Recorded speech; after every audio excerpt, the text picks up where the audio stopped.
a fight out Gumby on a hippie trailhead full of zombies. I met a strange lady, she made me nervous. She took me in and gave me breakfast. She said,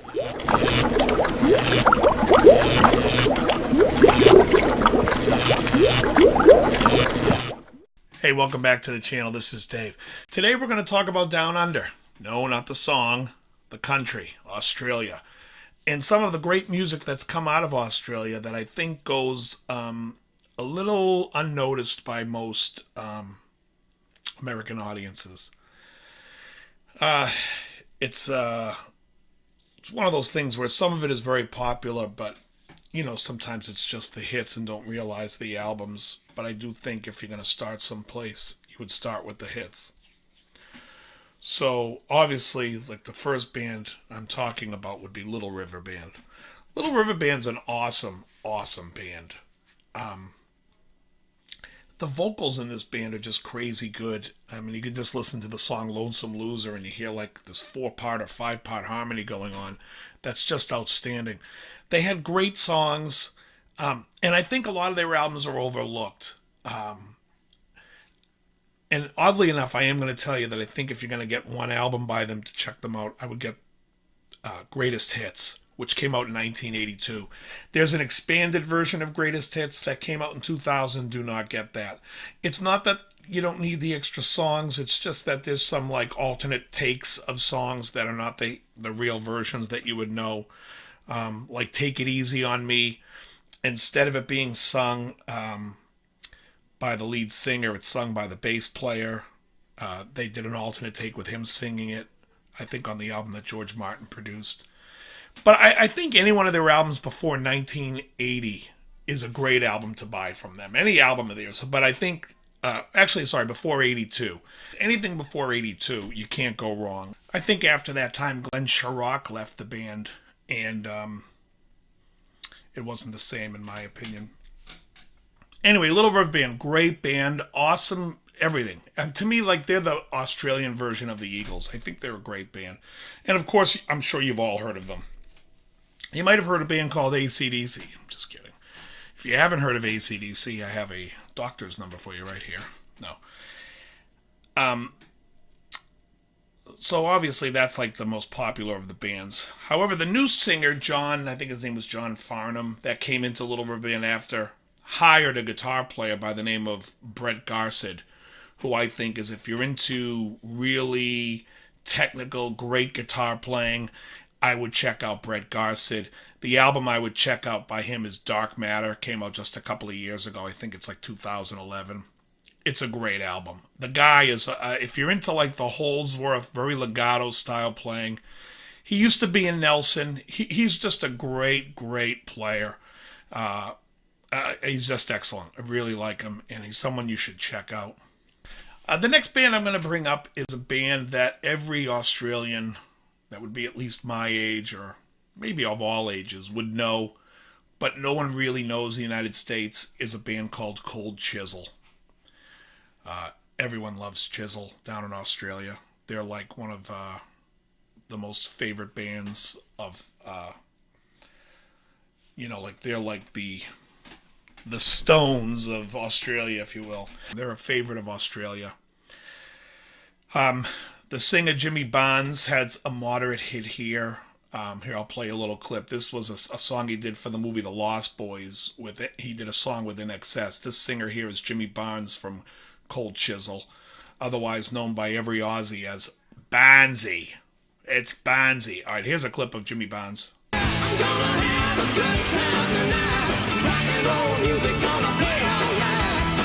Come on, baby, it won't take long. Only take a minute just to sing my song. Whatever run is gonna be with him. I said, loud, call Sally's gonna be with Slim. So you probably know that song. It's funny, the record that I would suggest by Cold Chisel to check out is a record called East. And my favorite song on it is actually not sung by Jimmy Barnes, but sung by Ian Moss, the guitar player, who I also recommend you should check out his Six Strings acoustic album by Ian Moss. It's excellent. But East, he sings a song called Never Before. And he does it on the acoustic album, but it's excellent on the Cold Chisel East album. Just YouTube Cold Chisel Never Before, and you'll see what I mean. He's a great player. He's excellent. Yeah, you can even see him. He performs with like Joe Bonamassa and performs with all these other people. Ian Moss is really a great player. I really like him. And Cold Chisel's a band to check out. So a song that my band does in FM station is we do a song called No Secrets. And this is by a band called The Angels. Funny story about The Angels. I'm in LA and I'm talking to an Australian friend of mine that lived in Boston at some point. And I said to him, do you remember in the early 80s there was a song, She Keeps No Secrets? And he goes, of course, I remember it. They're from Sydney. It's The Angels. I was like, because I was looking for this band forever. Then like a couple of months later, I'm talking to another buddy of mine from Boston. He asked me about that song, and I'm like, I know who it is now. And actually, the album that I would recommend, which is called Dark Room from 1980. 1980 is a reoccurring theme with me. I also think East from Cold Chisel is 1980.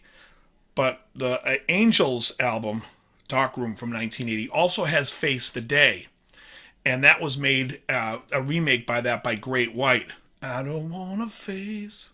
Great song. I prefer the Angels version. I think they're a great band. They also did a song, it's not on this album, but it's a song to check out, and I've been trying to get my band to do it. It's called Am I Ever Gonna See Your Face Again? And it's great because when they play it for the live Australian audiences, when they say, Am I ever gonna see your face again? No way, get fucked, fuck off. That's what the audience chants. And, it's such a great song. It's actually kind of a ripoff of a song called Lonely Night by Status Quo. For those that don't remember Status Quo was the band that did Pictures of Matchstick Men back in like the late 60s. The two guys in Status Quo were like Rick Parfitt, and who just passed away recently, and Francis Rossi. These two guys off, you remember not We Are the World, Do They Know It's Christmas? These two are the guys that are clowning around. One has the ponytail. It's the two guys where you're like, who the hell are these two idiots? No, that was Status Quo. But anyways, they had a song that's called Lonely Night. And literally, it's almost exact. But I think the Angels song is a better song called Am I Ever Gonna See Your Face Again? Look it up. It's a great song. I just loved it. I would love to do it live just to get an audience to chant, no way, get fucked, fuck off. I just think that would be fun. But anyways, they're a great band, The Angels. I highly recommend it. No Secrets is one of my favorite songs. I love it. And they're a great band. Years ago, I used to be a real Midnight Oil fan. I had, the Countdown album, the 10-9-8. I had everything. And that was one of my favorites. Red Sails and the Sunset's a great album. Although I think Diesel and Dust is probably their best because it crosses... It's their Back in Black, if you will. Dream World is a great song on the album. And Beds of Burning is probably my least favorite on that album. But I also liked The Dead Heart. Do-do-do-do-do-do-do-do. Love that song. And it's funny, I was talking to this girl. She was from Tasmania at the gym one time. And she's talking to me about Midnight Oil, unbeknownst to me, because she keeps talking about Peter Garrett. But her accent is so heavy. I guess Tasmania, they have a real heavy accent. And she was like, that Peter Garrett? I was like, what are you saying? I mean, literally. And then finally, her husband comes over laughing, and he's like, she's asking you if you like Peter Garrett. I'm like, oh, he's great. And meanwhile, he was from Sydney. I could hear him clear as a bell. But I just thought that was very funny. But Midnight Oil, Diesel, and Dust will be up there with my bands from down under. Obviously, Men at Work, Business as Usual, because the clip I played, I love that album. Down by the Sea, Overkill. It's just a great album. I mean, there isn't a bad song. Even the songs you may not know, like I said, like Down by the Sea, you may not know. It's a great haunting song. It's a great album. Obviously, the big hits are great on it. Down Under and Who Can It Be Now. But Overkill's my favorite song by them. So I think it's funny to me, though, when you talk to these people from, like, Australia, when you meet... I had a roommate that was Australian, and you meet these people, and you start going through their record collection of what they like. You really be surprised to a lot of stuff you've never heard that is pretty big stuff. And, it's funny because it's like if it doesn't make it in America, people are like, well, it didn't really make it. But down there, these people had some really great careers. And, like, I think it's a shame that, like, Ian Moss isn't a regular name that people are talking about. I mean, there are people here. I think John Hall from Orleans in the John Hall Band. I think he was a sensational guitar player and songwriter. And I think a lot of it gets overlooked. It's like when I hear people talk about like Eric Clapton, like I was watching an interview with somebody. And, it was with Neil Giraldo, who was a great guitar player, great songwriter, great producer. I mean, I think Neil Giraldo is a understated, underrated guitar player. But now he's coming around again with Pat Benatar, his wife. And they're doing stuff, but it was like they were interviewing him, and they were like talking about how he's like really focused on the overall production of the band and everything like that. And they were like, oh, you're not like a guitar hero like Eric Clapton. And I'm just looking at him thinking like he's got to be burning up inside because, I mean, Clapton's a good blues player. He's completely overrated in my opinion as far as he doesn't do anything for me. I don't listen to a Clapton song and run to my guitar and be like, I gotta learn that like I did when I heard the final cut from David Gilmour. I don't, like when he plays like the Cream stuff, I just don't care. It wasn't my time. I was born in 68, so that missed me a little bit. And when I got into music, older music, I was into Zeppelin, and that hit me harder. And I just feel like it's not the same level. I feel like he's like, and not even like if I'm going to sit there and talk about like even the older blues stuff, I'd rather listen to Peter Green, Fleetwood Mac than some of the Clapton stuff. I just never was a Clapton fan. That being said, I think he's a great artist. Now, the difference would be that as an artist, he's out there performing songs like, You're Fooling Around, I Can't Stand It. Can't Stand It's great. The Core, awesome. Lay Down Sally, Promises. I don't care what you say about me, and I don't care if you just...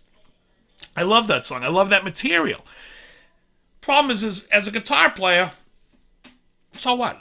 But as an artist, I like him. It would be like if you're sitting there talking about Elton John. I mean, Elton John,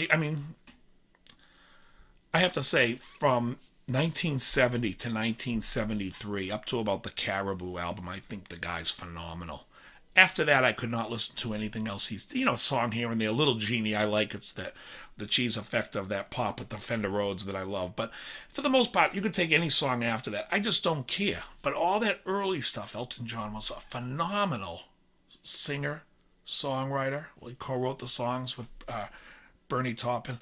But the point is, but as a piano player, I mean, these people that are going to Juilliard are better piano players. He's not the greatest piano player in the world, but, but that's how I feel that they talk about Clapton. They put him on this pedestal. Like I saw him live on YouTube once. I was watching a clip of him and Bonamassa.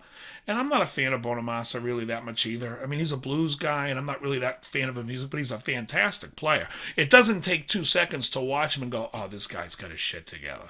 And when I watch him play next to Clapton, I'm just like, yeah, this is like he's paying respect to the guy. But Eric has no business being on the stage with him. I'm sorry. That's just my opinion. Everyone has an opinion. If you don't, but people worship Clapton, and I just think that it's like, I don't get it. I never got it. I was much more of a Jimmy Page fan. I like the artistry, so to me, when it combines with like great songs and everything, well then you got me. But not a huge fan. But anyways, I mean, like you want to talk about technical guitar players, I brought up Brett Garsed. He's fantastic. I mean, this guy's like, he's like, I would call him a student of Holdsworth. You can tell he definitely liked Alan a lot when he was coming up, and that's where he probably got a lot of influence from.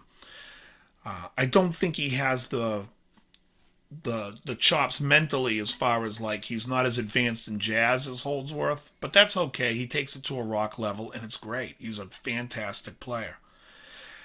I think some of these Aussie bands have like really great songs, and to me, it's all about songs. When you listen to the Little River Band, you got like It's a Long Way. There's a great song. Happy Anniversary, Reminiscing, Lonesome Loser, Take It Easy on Me, Cool Change, come on, Lady.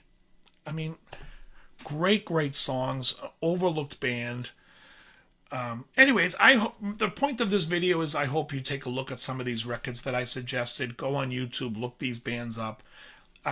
These are very popular bands in Australia. I mean, Australia, you couldn't say to a 40-year-old, did you ever hear a Cold Chisel? They'll look at you and laugh and be like, who hasn't? They're surprised that Americans don't know who they are. If you say that if you said you didn't know to an Australian, you didn't know who Cold Chisel was, they would be like, what? Yeah, you do. They won't believe you. And the Angels was a huge band around the Sydney area, a great band. Doc Neeson and the Boys is a great live video on YouTube you should check out. Check out No Secrets. Check out Face the Day. Check out Am I Ever Gonna See Your Face Again?